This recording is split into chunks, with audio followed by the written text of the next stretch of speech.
how are you guys doing? It's part 11 of Professor Rhines out in the elements, and today got some great demonstrations for you guys as we finish up A Drop of Water by Walter Wick. We're going to finish up that book today. I think this is the sixth section that we've done out of that book, and so let's wrap it up. I'm out here on a little tiny backwater area that eventually feeds into the Sugar River, and so I wanted to come out here. We're probably about an hour or so before the sun sets over there. It's been kind of a dreary afternoon, but it's going to be a great day in science out here in nature, so let's get started. This book, I love this book. It's all crinkly, and I've been carrying it in my backpack. It's gotten waterlogged and had to dry it out, but it's weathered the elements just like we are, and so this is going to be awesome to go through these last two pages with you guys. All right, so let's start off. The first part's called Water and Light, and I have a great demonstration here that I'm going to show you guys in just a second. It says, if you look carefully at this beam of light, you'll see the mysterious way in which light interacts with water. I'll bring that right up so you can see that. See how that light is shining through right here, and then it's hitting the water, and one beam is going that way and one beam's going up that way. It says some of the light is reflected, which means that it bounces off the surface of the water, but some of the light passes into the water. As the light enters the water, molecules bend the light or refract it. The bent rays of white light are transformed into all the colors of the rainbow. How is this possible? White light is made up of waves of many different sizes or wavelengths. The shortest wavelength, which we see as violet, bends the most. Red, the longest wavelength, bends the least. All of the other colors fall in between.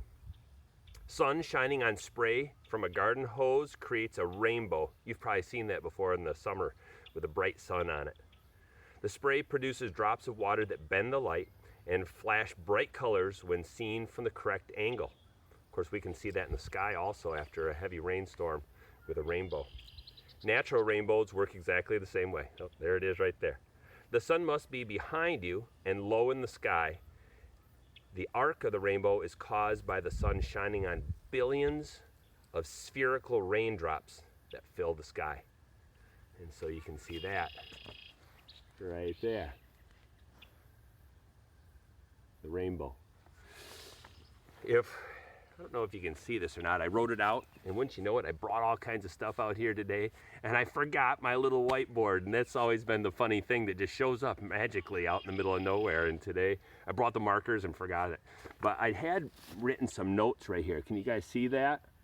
So if this is a wavelength, it mentions something about different waves for different colors. And so here's a red, and it might get like 3 little bumps in it like this, in that wavelength, in that frequency. You'll learn more about that as you go through science in junior high. And the next one, I think it says green, and it's getting a little bit more wavy. And then comes blue. Yeah, blue comes next, and it has a lot of waves in it. And then lastly is the violet, and it's going crazy. So all the different colors have different wavelengths, and those wavelengths show up when it shines through water. It splits that white light into a lot of different colors. So let's take a look at some of that. I'm going to set it up here, and we'll come right back. Okay, we're back. I brought this. I'm like a mile back in here today. Oh, there goes some wood ducks. A mile back in here today, and I hauled this whole big glass vase. Shh. I'm sure it'll be fine. I wrapped it in an old blanket. What could possibly happen? All right, I have this, and then I brought out a big jug of water, so we're going to stick that in there. I was going to use it right out of the creek, but I thought, there's so many different particles in there, it might not be as clear as we need it, so I thought, all right, I'll bring in this jug of water. Now, I'm going to bring my camera just a little bit lower so that you guys can see this. Okay, can I slide this down?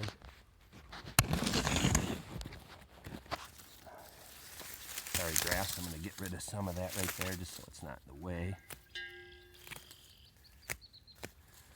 Okay, cool. Maybe just a little farther for you. bring it right down at surface level. Yeah, that's awesome. All right, I have a flashlight, okay? And I've got my jug of water here. Now, one of the things, let me take that out for a second, was light reflection. I'm way down here so you guys can see me. All right, so if I turn on a light, can you see that shining on you? Oh yeah. Get some of that right there. This right here. Okay. If this hits this on my hand, I have a feeling my flashlight turned on the way in because it's not as bright as it was. But if I went like this, some of the light is going to hit the surface of the water, which is right here at the point of Mr. Rhines' finger, and it's going to shine right up on my hand. That's light reflection. It's like a mirror. But some of it is refraction, where it hits, it enters, and splits in different directions. And that's where we get those different color variations of the reds and the greens and the purples and the violets of the different wavelengths. Remember, red, I just showed you, had kind of loopier ones, and then green and blue were a little bit more. And by the time you got down to violet, it was a lot of variation in its wavelength. Okay?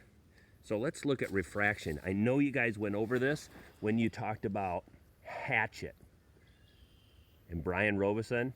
Remember when you read the novel Hatchet? Let's see, that's by Gary Paulson. And oh, I know, it was when he was trying to fish. And he was trying to spear the fish. He needed food. He was out in the boreal forests of northern Canada after his plane had crashed, and he's trying to survive. And as he's spearing fish, he kept missing them.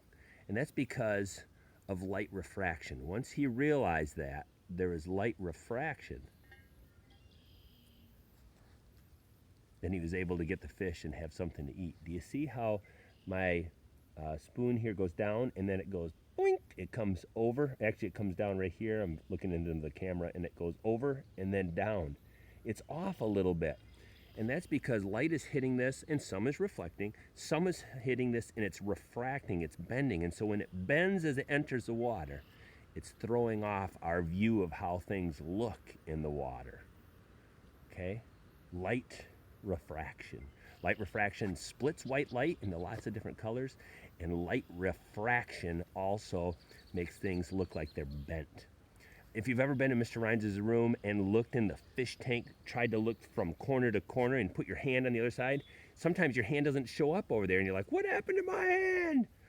Nothing happened to your hand. Your hand was still there. But the way the light is going through those angled portions of the glass with water in it, light refraction, it doesn't show up right there all the time until you bring it all the way around behind the tank, and then ta-da, oh, your hand's back again. All right, let's do the second page. This will be cool.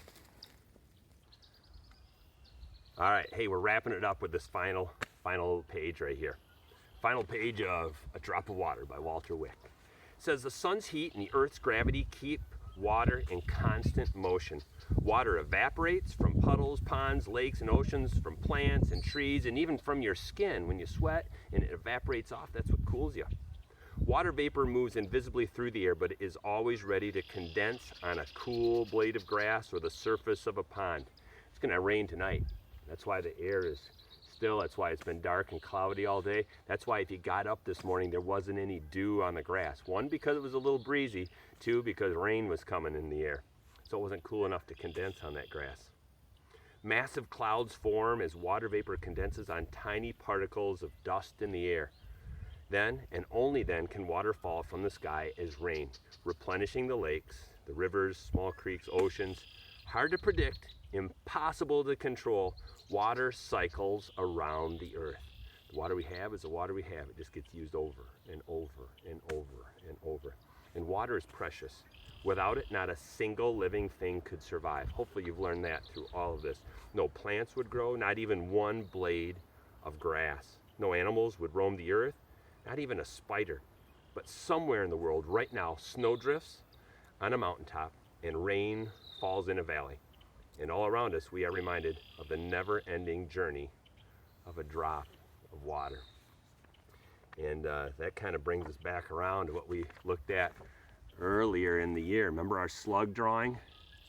Mr. Rhines came up with that, and we drew little pictures of slugs. from the solid to the liquid to the gas. When it goes from gas to a liquid, it's called condensation. It condenses on things. When things go from a liquid to a solid, that's freezing.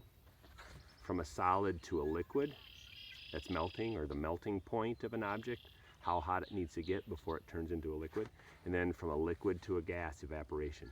Yesterday we talked a little bit about how a solid can also go to a gas sublimation, things like dry ice. When you look at a water droplet, I drew that out in lieu of my whiteboard today. That's what I did.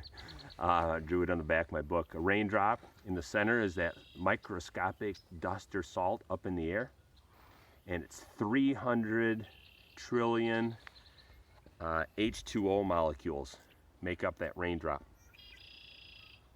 One raindrop, 300 trillion molecules around that little dust before it finally gets heavy enough and falls from the sky as one drop of rain.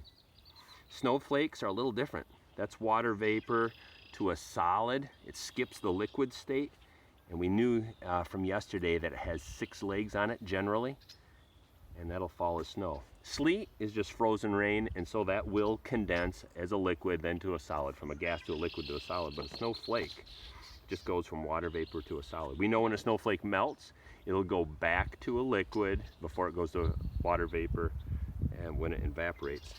But it can, we saw yesterday, go through this thing, sublimation, from a solid to gas also, and just dissipate, kind of like the dry ice, which is carbon dioxide, changing from a solid to a gas.